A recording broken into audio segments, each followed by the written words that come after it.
Assalamualaikum warahmatullahi wabarakatuh. Alhamdulillah, wassalatu wassalamu ala rasulillah wa ala alihi wa ashabihi wa mawalah, amma ba'd. Allahumma aghnina bil ilmi wa zayyinna bil hilmi wa akrimna bit taqwa wa jammilna bil afiyah. Amin ya rabbal alamin. Yang saya muliakan pengurus Dewan Kemakmuran Masjid As-Sakinah, yang saya muliakan para orang tua, ibu-ibu, bapak-bapak semuanya, saudara-saudari muslimin muslimat yang dirahmati Allah, puji syukur kita persembahkan kehadirat Sang Maha Pencipta Allah Subhanahu wa taala. Salawat salam mari kita bacakan untuk Rasulullah SAW, untuk keluarga, untuk sahabat dan pengikut beliau. Allahumma sholli ala sayyidina Muhammadin wa ala ali sayyidina Muhammadin. Kita lanjut hadirin ya. Judulnya kemarin ihtimalul adza ya. Ihtimalul adza itu menanggung penderitaan lah gitu ya, menanggung rasa sakit akibat perlakuan bodoh orang lain dengan tidak melakukan pembalasan. Ihtimal, dibiar kita yang menderita sendiri. Ini Ibnu Alan menyebutnya fadlun. Fadlun itu apa? Ada keutamaan di situ ya, ada nilai lebih ya, ada nilai lebih, ada pahala yang luar biasa kalau kita mau ihtimalul adza, mau menanggung derita akibat. Ayatnya sama Pak dengan ayat-ayat yang ada sebelumnya ya. Itu tentang keutamaan memaafkan ya.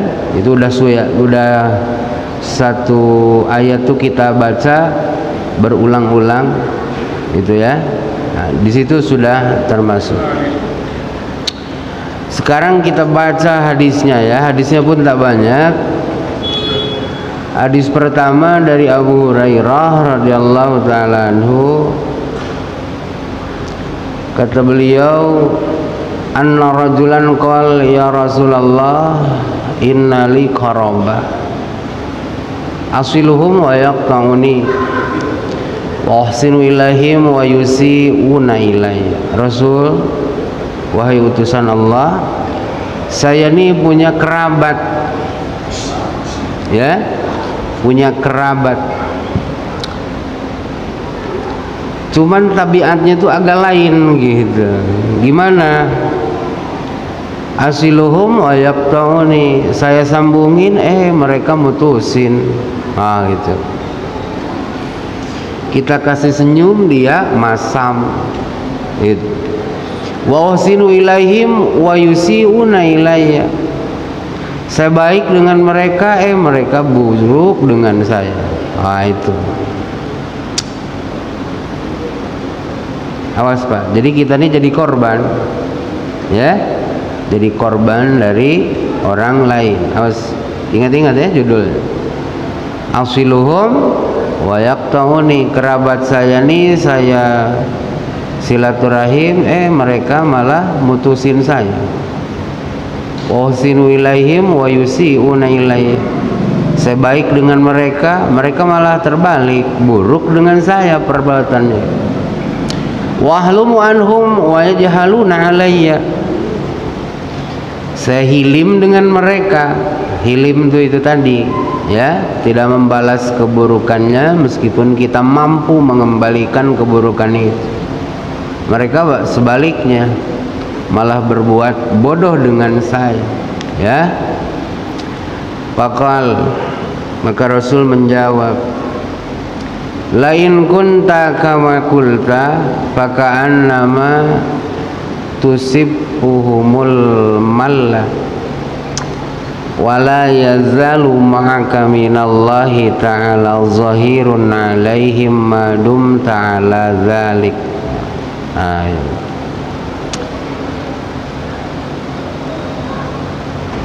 Andai apa yang kamu cakap tadi benar seperti yang kamu ucapkan,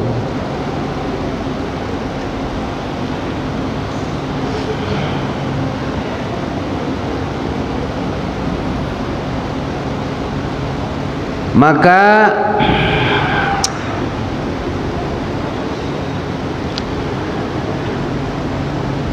kemenangan akan senantiasa menyertaimu dari Allah Subhanahu wa taala. Madum ta'ala zalika, selama kamu terus melakukan apa yang kamu ucapkan tadi. Nah ini bukan disebut padilah ya, ada keutamaan. Jadi selama kamu bersikap seperti tadi, apa itu, mereka mutusin kamu mah tetap nyambungin silaturahim, gitu. Mereka buruk dengan kamu mah tetap baik aja dengan mereka. Mereka bodoh dengan kamu mah tidak membalas kebodohan mereka. Kata Rasulullah, madum ta'ala dalik, kalau kamu seperti itu selamanya, maka la yazalu ma'aka minallahi zahirun alaih, maka akan ada yang menjadi penolong dari sisi Allah yang menyertai kamu untuk mengalahkan mereka. Paham Pak ya? Nah ini apa dalam firman yang sudah kita baca kemarin,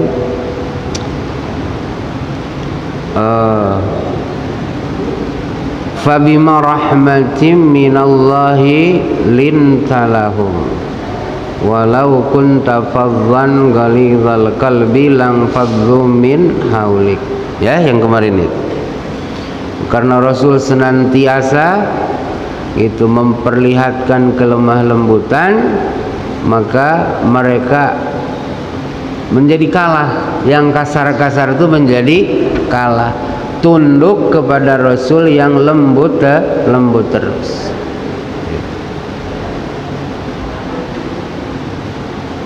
Seperti ini Pak, kerasan mana secara materi, air sama batu. Secara materi kan keras batu,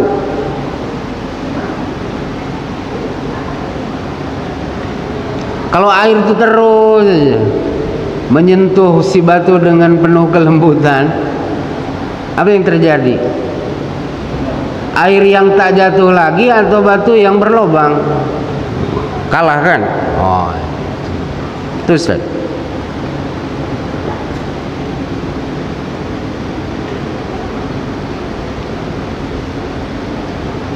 Nah itu maka tadi disebut ada fadilah, ada keutamaan, ada nilai lebih ya bagi orang yang sanggup ihtimalul adhan. Cuman berat ini, betul lah, berat. Kalau sekali dua kali mungkin bisa lah, yang ketiga kalinya akhirnya kita bosan. Ustadz katanya sabar itu kan ada batasnya ya. Oh kan gitu, itu alasan aja nak balas gitu. Ya,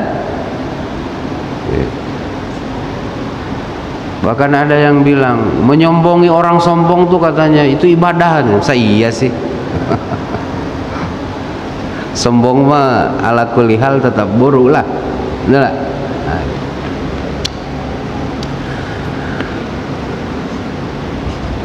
Dah lah. Jadi itu keutamaannya ya, itu keutamaannya. Bahwa kalau kita terus nyambungin silaturahmi, kita baik dengan mereka meskipun mereka buruk, nah itu kan kita menderita sendiri kan, betul lah, harus memikul dan deritaan mau mengembalikan rasa sakit ini itulah yang menderita. Nah gitu. Nah kata Rasulullah, situ ada keutamaan. Apa keutamaannya? Akan ada kemenangan dari sisi Allah untukmu mengalahkan mereka. Gitu ya? Imam Muslim. Lanjut ya ke judul berikutnya. Babul ghadabi idzan tuhikat hurumatul syar'i wal intisari lidinillahi ta'ala. Nah, judulnya adalah marah.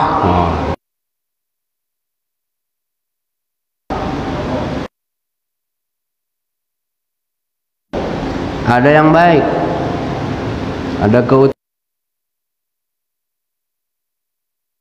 keutamaan dan tuhikat hurumatus syar'i, kehormatan syariat dilanggar.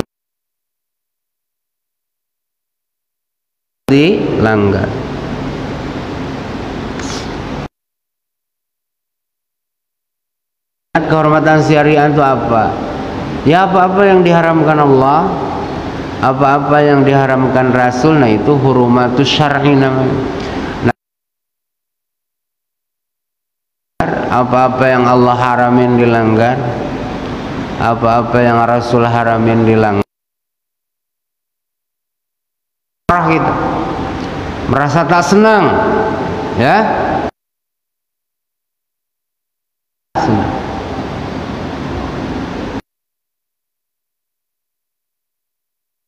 Dengan istri, dengan anak. Hati tak nerima, marah juga tuh. Ucapan, dasar kau. Oh itu kan pakai penjelmaan tangan, diketuk lah, marah. Kalau marah itu sendiri di sini, Pak. Godok tuh di hati. Ya. Kesini.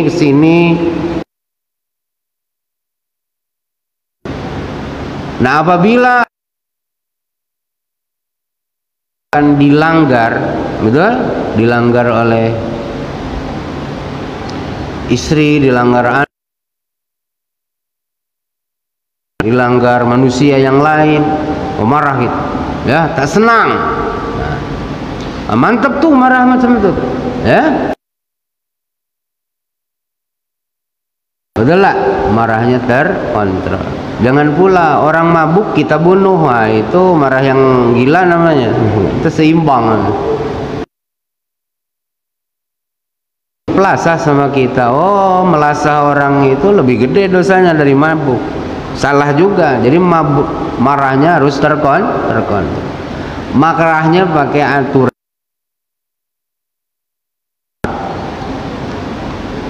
Apa membabi butan.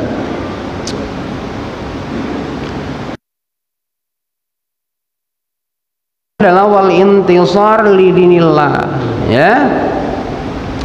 Kemudian melakukan pertolongan terhadap agama Allah. Terhadap agama Allah, ya, maksudnya bukan menolong dalam pengertian hakiki, ya. Misalnya ustadz jatuh kan di tangga, oh dia ditolong kan, nah, itu menolong hakikat. Kalau menolong agama Allah atau menolong Allah, perlu ditolong sama kita kan, betul lah. Macam Nabi Isa kan pernah nanya dengan kaumnya, siapa yang bisa, kan? Mereka jawab, Hawariyun itu kan, oh kamilah para penolong Allah. Jangan Bapak bayangkan, oh Allah tuh lemah, penting penolong. Itu bukan makna sesungguhnya gitu. Macam dalam doa Nabi Ibrahim kan, dalam firman Allah kepada Nabi Ibrahim, "Antahhira baitiya lit-ta'ifina wal-'akifina war-ruk'is sujud." Oh, gitu kan? Allah tuh memberi perintah kepada Nabi Ibrahim dan Nabi Ismail, ya, kepada bapak dan anak. Nabi Ibrahim kan bapaknya, Nabi Ismail anaknya. Nah, kepada mereka berdua Allah firmankan, hendaklah kamu berdua mensucikan rumahku. Oh, rumahku. Rumahku itu maksudnya apa? Ka'bah. Ya, Ka'bah. Bukan jelas tuh Allah Pak yang bilang, bukan saya. Dalam Quran kan, "Al-tahhira baitiya lit-ta'ifina wal-'akifina war-ruk'is sujud."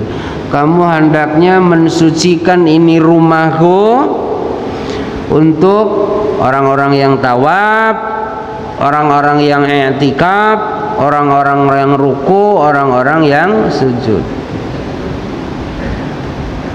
Jadi jangan salah nanti Bapak baca terjemah Quran kan. Anak Bapak nanya, Allah tuh di mana? Langsung Bapak kasih alamat. Parah tuh namanya. Allah tuh dekat Makkah katanya, rumahnya tuh itulah Ka'bah. Oh, kata anak Bapak, Allah tuh dalam Ka'bah. Oh, kata Bapak. Nah, ini anak dan Bapak nih kurang waras. Paham enggak? Oh, kecil kali rumah Allah tuh. Gede mana Ka'bah sama ini? Ayo. Hah? Besar ini. Paham Pak? Nah, makanya kalau baca terjemahan tuh baik-baiklah. Kalau ada kira-kira menjuruskan memahami Allah secara tajsim, mujassimah, menyamakan Tuhan dengan makhluk, ya, mengekspresikan Tuhan tuh punya rumah gitu kan, punya tempat tinggal, jangan dipahami benar-benar begitu, laisa kamitslihi syai'un. Paham Pak? Ya, Allah minta dengan Nabi Ibrahim dan Nabi Ismail, bersihkan rumahku gitu. Coba apa Bapak nak bilangkan dengan rumahku? Ya rumah, kata Bapak, disitulah Tuhan tinggal. Rumah itu kan tempat tinggal. Di mana rumah Ustadz Ali? Bukit Raya katanya. Oh, berarti di sana dia tinggal. Di THI, oh berarti di sana dia tinggal. Betul.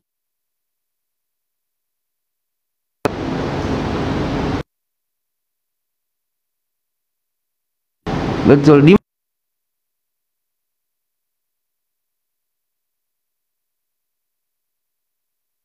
Bapak, rumah Allah tuh dekat Makkah, mau pakai Quran pula. Nah, kita ahlu sunnah tuh dah dididik dari kecil, betul lah, oleh emak kita, bapak kita, guru yang ditunjuk Allah tuh lain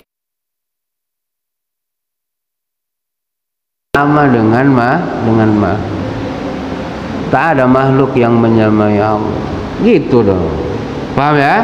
Jadi kalau ada makna firman, makna hadis yang menurut zahir ucapannya menyerupakan dengan Tuhan dengan makhluk, nah, kita sudah punya kanter berdasarkan firman. Tidak samalah Tuhan dengan makhluk. Paham Pak ya? Nah, jangan nanti Bapak bikin identitas Allah pula, nama Allah kan, oh, alamat, aduh bahaya itu. Hati-hati loh Pak, anak sekarang tuh lain dengan anak kita dulu. Sekarang anak di-like di TikTok tuh kan malah. Coba anak saya, ayah pilih Israel Palestina, kata dia dengan saya. Anak baru 6 tahun. Saya bilang dari mana anak ini tahu? Ternyata di dalam like itu Palestina diversuskan dengan Israel. Ya saya bilang Palestina lah. Kok ayah sama dengan saya, katanya. Dia pun milih Palestina. Paham nggak? Coba kalau kita tak ngerti Palestina Israel, kalah sama anak, betul nggak? Oh itu. Lanjut ya.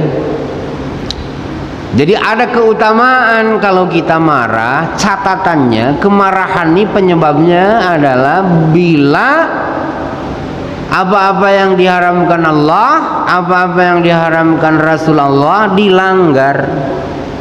Paham ya? Dilanggar. Cuman kalau yang ngelanggarnya nih kita sendiri, perlu marah atau kita? Perlulah. Orang aja yang melanggar kita harus marah. Masa kita yang sendiri melanggar tak marah dengan diri sendiri? Harus tak senang kalau kita melakukan pelanggaran atas kehormatan Allah. Paham tidak Ustaz? Coba Pak, pernah dengar enggak Ebit berkata, jadi katanya kehancuran dunia ini bukan karena kedurhakaan, bukan karena kemaksiatan, tapi karena orang dah bangga dengan dosa-dosa. Ayo pertanyaannya, kalau orang bangga berbuat dosa, ada tak orang tuh marah dengan dirinya ketika melanggar? Tak ada. Tak mungkin dia marah dengan dirinya kalau dia bangga.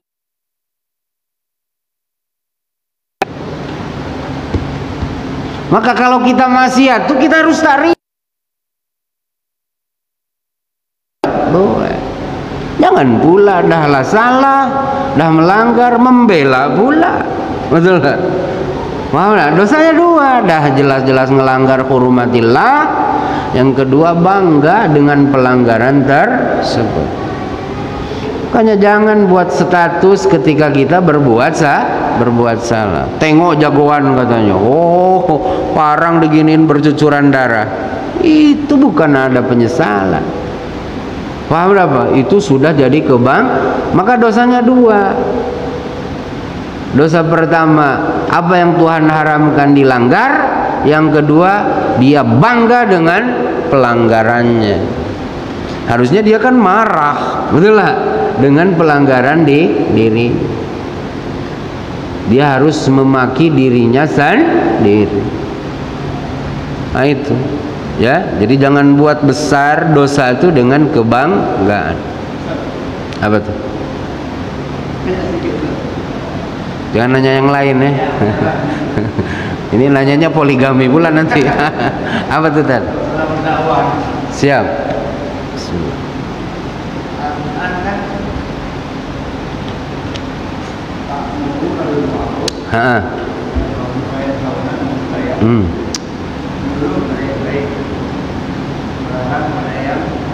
Menyuruh, sementara dakwah itu kan mengajak, baik-baik mengajak. Menyuruh, orang bilang mengatakan karena menyuruh itu mengajak. Kita ke anak, kita orang tua ke anak, coba kamu sholat, tapi kita nggak sholat, itu menyuruh, mengajak. Jadi antara yang tadi memerintahkan kepada menyuruh pada yang baik dengan mengajak, gimana saatnya? Kalau hubungannya baik-baik saja Ustaz. Ya. Apa ya? Keterkaitan dakwah dengan amar ma'ruf nahi munkar. Betul lah. Di antara bagian dakwah itu adalah amar ma'ruf nahi munkar. Gitu ya.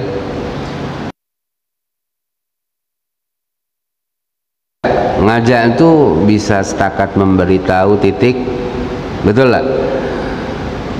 Bisa ngasih tahu dan memerintahkan. Ngerti tak merintah? Ini harus tahu juga nih. Merintah. Dalam bahasa Arab ini ada amara, ada doa, ada amrun, ada duaun. Amrun itu kita terjemahin perintah. Perintah itu permintaan. dari yang tinggi ke yang rendah. Bapak kan tinggi itu. Tinggi itu bukan badannya, maksudnya kedudukannya, martabatnya. Ke anak. Nah, ini amara. Nitah, nyuruh. Oh. Paham Ustaz? Allah yang maha tinggi, Khalik kita, pencipta kita, merintah kita sholat. Oh, kita makhluk kan rendah, itu amar. Kalau doa mohon dari yang rendah ke yang atas, minta juga sih isinya, cuman bahasanya permohonan. Maka kita sekarang tak punya duit untuk bayar anak sekolah, minta tengah malam dengan Allah, ya Allah kirim uang ya Allah. Kan nyuruh juga dengan Allah kan, tapi bukan merintah Allah, mohon. Makanya ya Allah saya mohon engkau mengirimkan uang, kan gitu. Paham Pak ya Ustaz? Nah, di antara cara dakwah itu ada amar, ada nahyu. Nah maka Ustaz lihat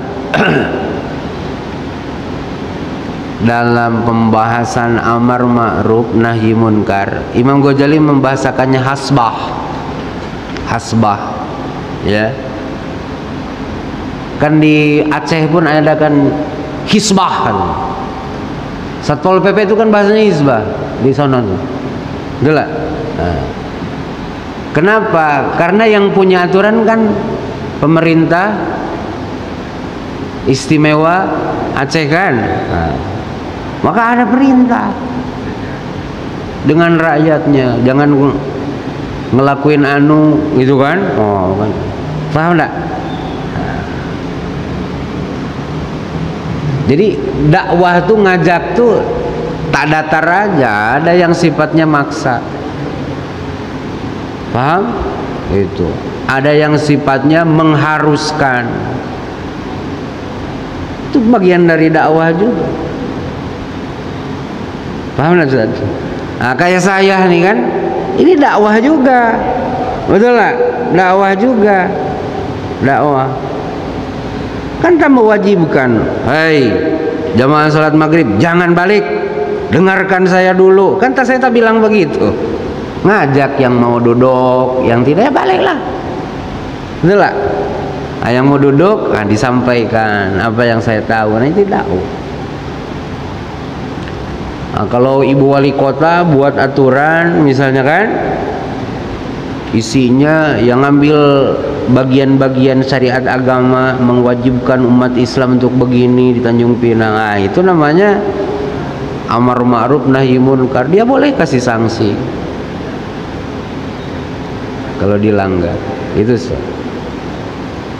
Maka ada yang mengatakan ulama, nahi munkar ini tak boleh sembarang orang, harus orang yang punya dusyauka, punya kekuatan, ya ulil amri lah. Betul lah Pak. Kalau semua kita punya kewenangan merazia orang, ngeri Pak lagi. Ustadz ngerazia rumah bapak, bapak ngerazia rumah Ustadz Dali, hancurlah THI ini. Kemana Pak? Saya nak razia rumah tuh, mencurigakan, bakal gitu. Ustadz Ali pergi sana ke rumah Pak Bendahara. Ngapain Ali? Mau merazia rumah bapak. Kan mesti apa kewenangan awak ada? Paham nah? Nah itu. Nah, maka harus ada pengelolanya. Itu maka istilahnya kan amar kan? Oh, dari yang lebih tinggi ke yang rendah. Nahyu pun sama. Ngerti ya? Nah itu kalau dipikir kan gitu Ustaz. Kalau semua orang punya kewenangan untuk nahi munkar, terus nanti kehidupan. Maka harus ada yang diberi amanah untuk itu. Ulil amri itu namanya. Paham Pak ya? Lah lanjut ya. Firman yang menjadi dasar Imam An-Nawawi untuk judul beliau tadi adalah A'udzu billahi minasy syaithanir rajim. Bismillahirrahmanirrahim. Wa man yu'azzim hurumatillahi fa huwa khair.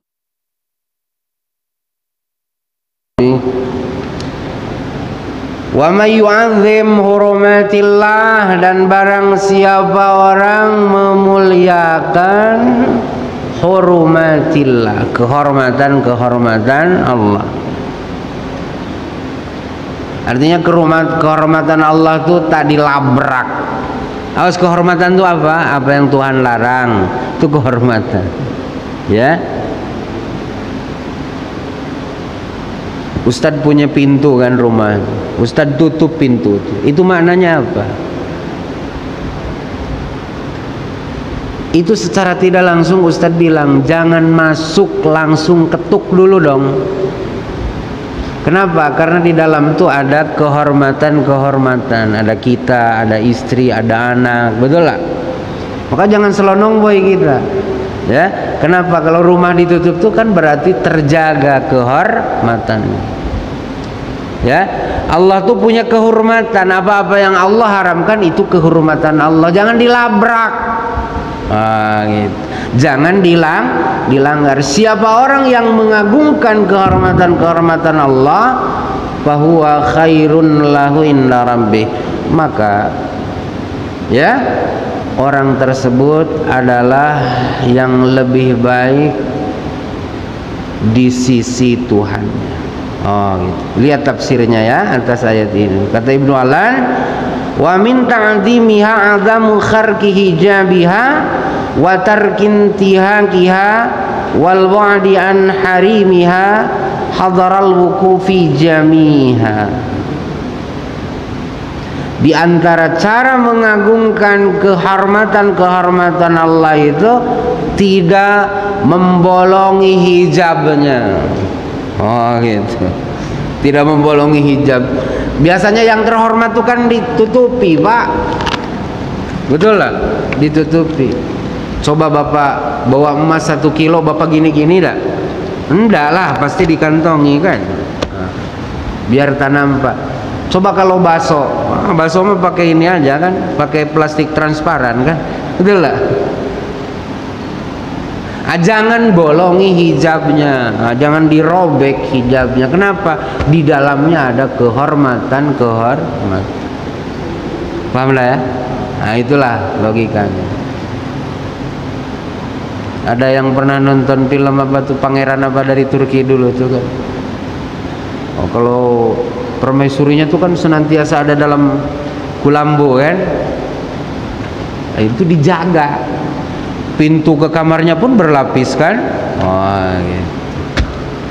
Jangan dobrak hijabnya. Tuh.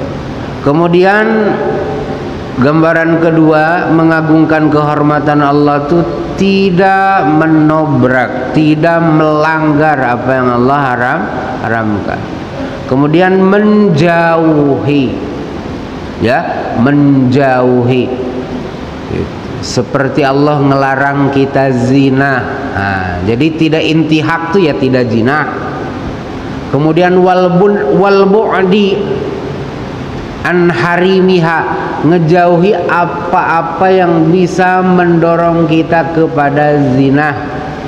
Karena kita khawatir kalau dekat-dekat bisa terjerumus. Nah gitu. Paham Pak ya? Fahuwa khairun lahu inda rabbi, maka dia itu adalah yang terbaik di sisi Tuhannya. Kenapa? Li'anna Allah ta'ala la yudhi'u ajra man ahsana amala. Karena Allah tidak akan menyia-nyiakan pahala orang yang berbuat kebaikan. Paham Pak ya? Jadi semakin kita berupaya menjauhi apa-apa yang Allah haramkan, maka kita semakin menjadi orang yang terbaik di sisi Allah Subhanahu wa ta'ala. Gitu. Kenapa katanya tidak mau? Saya takutnya bla bla bla. Ternyata dia tak melakukan itu karena takut terjadi dosa. Itu baik, bagian dari cara melakukan apa? Melakukan ta'dim terhadap hurumatillah, terhadap apa-apa yang Allah haramkan. Baik. Lanjut, in tansurullaha yansurkum wa yutsabbit aqdamakum. Nah, ini yang saya tadi sampaikan. Bila kamu semua menolong Allah, maka Allah akan nolong kamu. Dan Allah akan mengokohkan kamu punya kaki. Was, Bapak tuh jangan pula, Allah butuh tolongan kita ya, katanya Maha Kuasa. Itu. Awas Bapak jangan memahami hakikat. Kalau memahami hakikat lemah Allah. Adalah. Padahal Bapak sering baca Yasin, innama amruhu idza arada syai'an ayyakula lahu kun fayakun. Tapi ini katanya, bila kamu tolong Allah, maka Allah akan nolong kamu. Mana kun fayakun? Nah, kan gitu. Jangan pula Bapak, wah karena Bapak dah rajin sholat, aku telah menolong Allah, kata. Parah. Nah,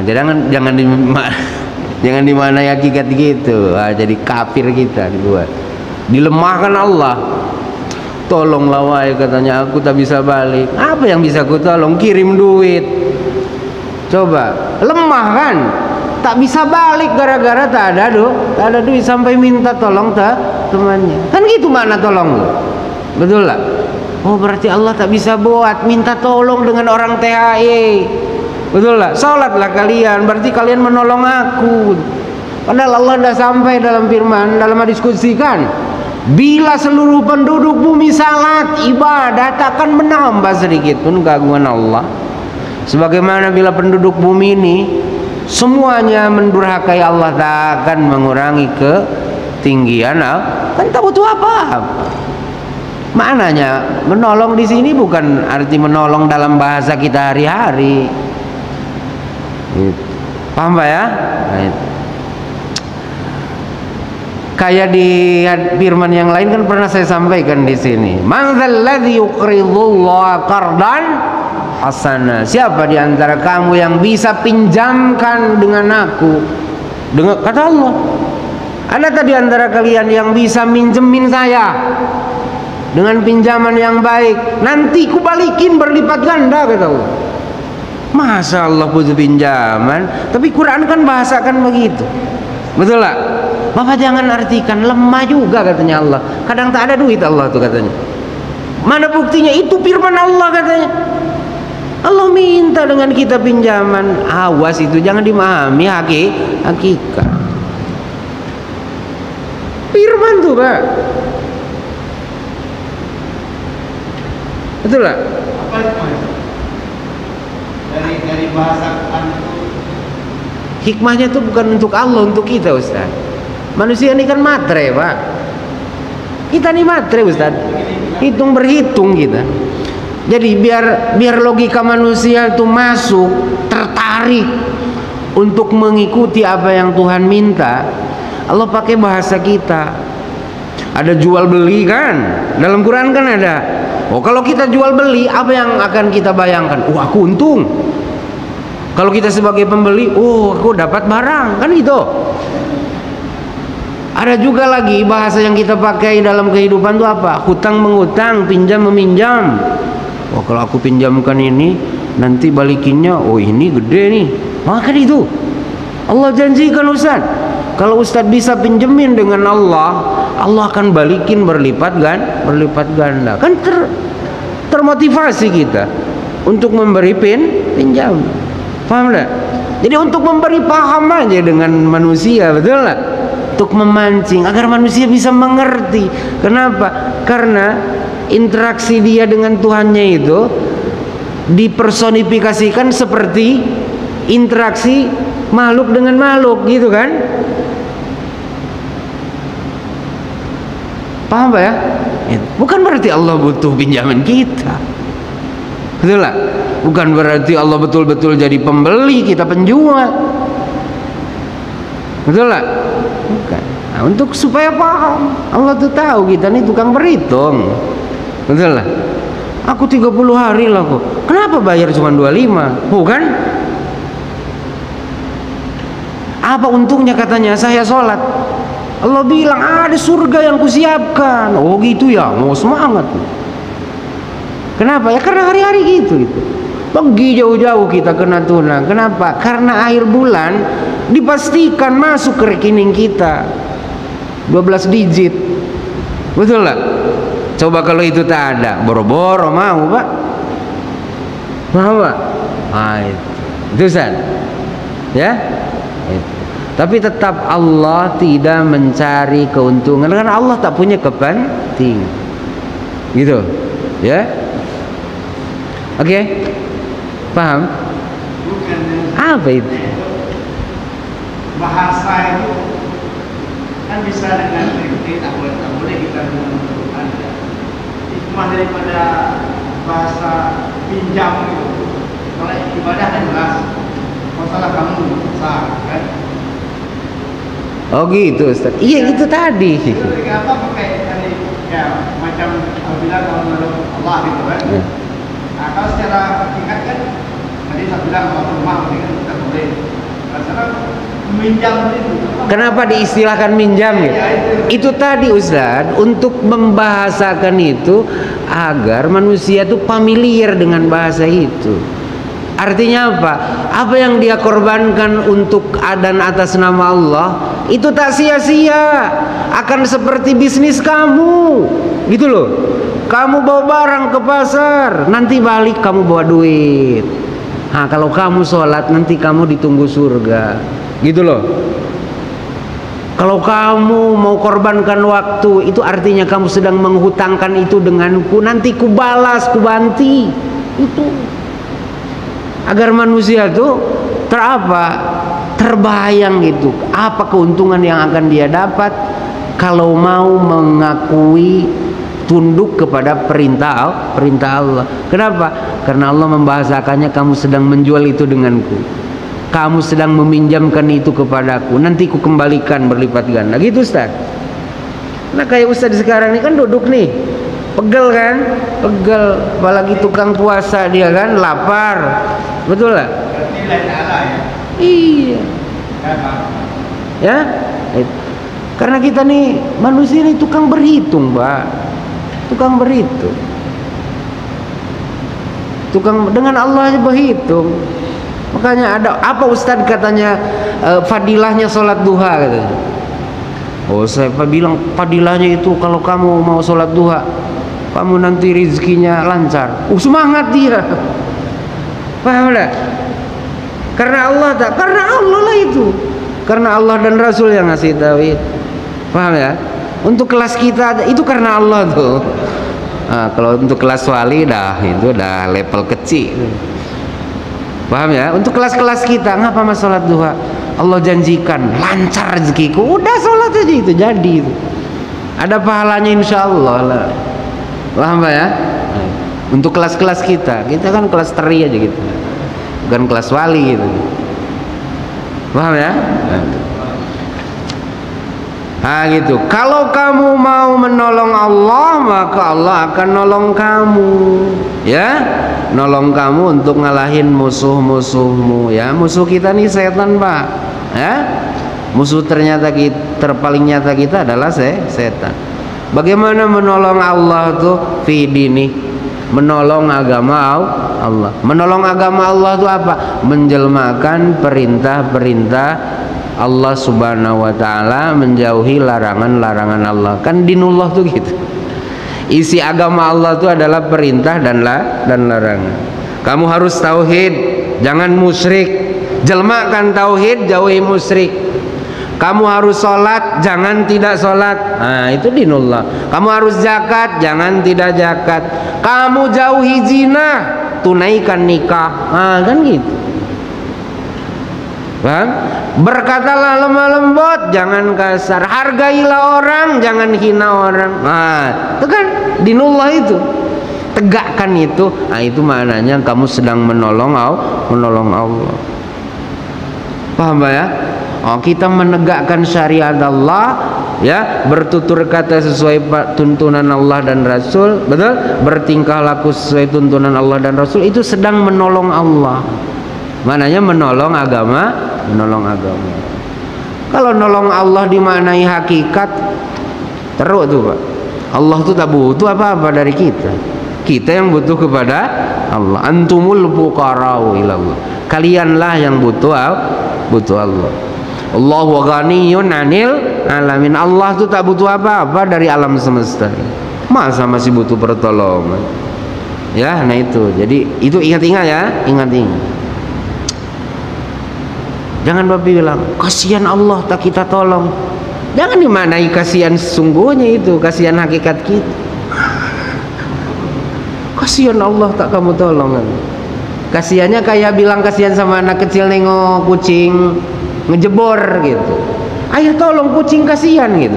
Kan gitu. Artinya tak berdaya kucing itu, perlu tolong gitu. Masa Allah Bapak nak bilang kan tak berdaya sehingga butuh pertolongan kita.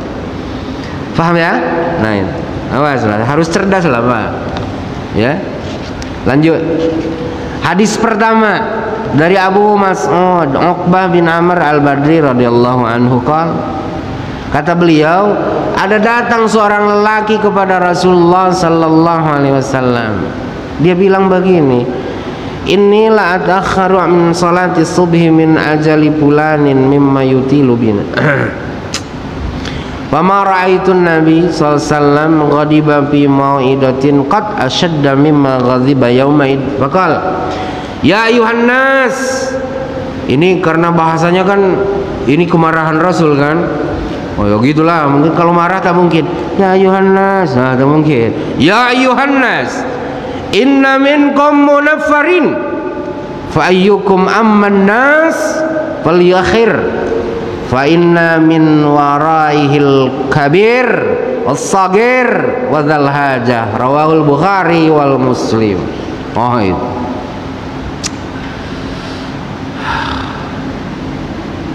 Jadi ginilah ngadu. Ada seseorang datang kepada Nabi. Ngadu tentang siapa? Imam sholat dia yang diadukan nih. Ustaz Ali diadukan kepada Rasulullah. Ngapa dia? Dia punya sholat tuh lepas Fatihah Baqarah selesai Baqarah. Rakaat kedua dibuatnya Yasin. Bapak-bapak yang asam urat nih ngadu ke Rasulullah. Capek ya Rasul katanya sholat sama dia nih. Kata Ibnu Mas'ud, kulihat katanya ada kemarahan dari Rasulullah dalam khutbahnya seperti kemarahan saat itu. Oh. Paham ya? Rasul sampaikan dalam khutbahnya itu, ya ayyuhan nas, wahai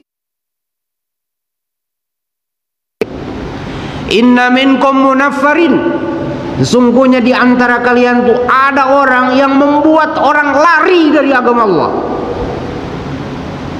Udah masuk ke dalam rumah Allah tuh dibuatnya lari. Ngapa? Capek. Aku nak ke kebun tak jadi kata dia. Gara-gara sholat aja.